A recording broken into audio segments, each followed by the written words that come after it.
حضرت ابو ذر غفاری رضی اللہ عنہ کا ایمان لانا۔ ابو ذر رضی اللہ تعالیٰ عنہ اپنے شہر یثرب ہی میں تھے۔ انہوں نے نبی کریم صلی اللہ علیہ وسلم کے متعلق کچھ اڑتی سی خبر سنی۔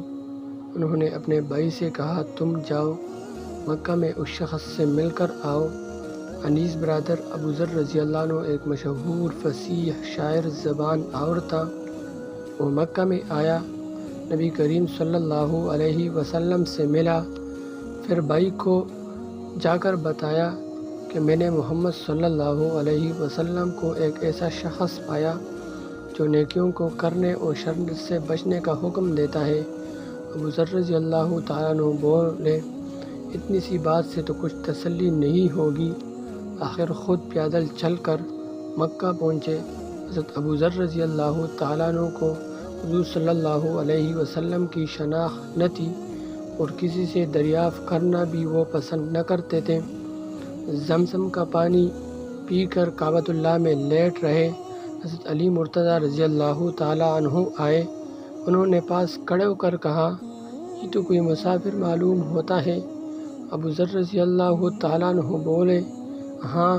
حضرت علی رضی اللہ عنہ بولے، اچھا میرے ہاں چلو، یہ رات کو وہی رہے۔ نہ حضرت علی رضی اللہ عنہ نے کچھ پوچھا، نہ ابو ذر رضی اللہ عنہ نے کچھ کہا۔ صبح ہوئی، ابو ذر رضی اللہ تعالیٰ پھر کعبہ میں گئے۔ دل میں ان حضرت صلی اللہ علیہ وسلم کی تلاش تھی، مگر کسی سے دریافت نہ کرتے تھے۔ حضرت علی رضی اللہ تعالیٰ عنہ پھر آ پہنچے۔ انہوں نے فرمایا، شاید تمہیں اپنا ٹھکانہ نہیں ملا۔ ابو ذر رضی اللہ تعالیٰ عنہ بولے، ہاں۔ حضرت علی رضی اللہ عنہ پھر ساتھ لے گئے۔ اب انہوں نے پوچھا، تم کون ہو اور کیوں یہاں آئے ہو؟ ابو ذر رضی اللہ تعالیٰ عنہ نے کہا، راز میرا کو تمہیں بتا دیتا ہوں۔ حضرت علی رضی اللہ تعالیٰ عنہ نے وعدہ کیا۔ ابو ذر رضی اللہ تعالیٰ عنہ نے کہا، میں نے سنا ہے اس شہر میں ایک شخص ہے جو اپنے آپ کو نبی بتاتا ہے۔ میں نے اپنے بھائی کو بھیجا تھا، وہ یہاں سے کچھ تسلی بخش بات لے کر نہ گیا، اس لیے خود آ گیا ہوں۔ حضرت علی رضی اللہ تعالیٰ عنہ نے کہا، تم خوب آئے ہو اور خوب ہوا کہ مجھ سے ملے، لیکن میں انہی کی خدمت میں جا رہا ہوں، میرے ساتھ چلو۔ میں پہلے اندر جا کر دیکھوں گا، اگر اس وقت ملنا مناسب ہوگا تو دیوار کے ساتھ لگ کر کھڑا ہو جاؤں گا، گویا یہ جوتا درست کر رہا ہے۔ الغرض ابو ذر حضرت علی رضی اللہ تعالیٰ عنہ کے ساتھ خدمت نبی صلی اللہ علیہ وسلم میں پہنچے اور عرض کیا، مجھے بتایا جائے کہ اسلام کیا ہے۔ ان حضرت صلی اللہ علیہ وسلم نے اسلام کی بابت بیان فرمایا اور ابو ذر رضی اللہ تعالیٰ عنہ اسی وقت مسلمان ہو گئے۔ نبی کریم صلی اللہ علیہ وسلم نے فرمایا، ابو ذر تم ابھی اسی بات کو چھپائے رکھو، اپنے وطن میں چلے جاؤ، جب تمہیں ہمارے ظہور کی خبر مل جائے تب آنا۔ ابو ذر رضی اللہ تعالیٰ عنہ بولے، بخدا میں تو ان دشمنوں میں اعلان کر کے جاؤں گا۔ اب ابو ذر رضی اللہ عنہ کعبہ کی طرف آئے۔ قریش جمع تھے، انہوں نے سب کو بآواز بلند کلمہ شہادت پڑھ کر سنایا۔ قریش نے کہا، اس بے دین کو مارو۔ لوگوں نے مارنا شروع کیا۔ اتنے میں حضرت عباس رضی اللہ تعالیٰ عنہ آ گئے۔ انہوں نے جب انہیں جھک کر دیکھا، کہا، کم بختو، یہ تو قبیلہ غفار کا آدمی ہے، جہاں تم تجارت کو جاتے اور کھجوریں لاتے ہو۔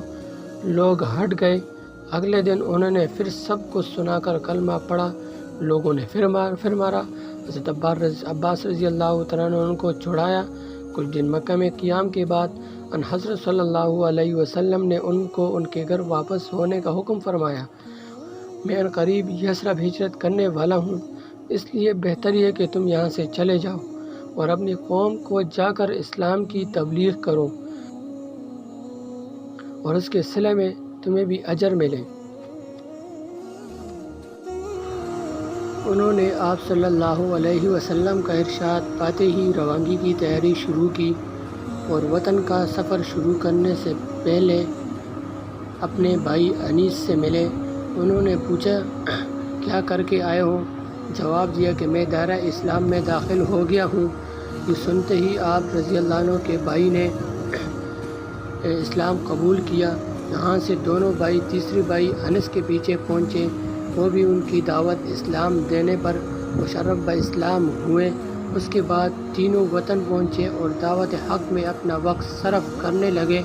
اللہ تعالیٰ نے ان کو ہدایت دی اور سارا قبیلہ مسلمان ہو گیا۔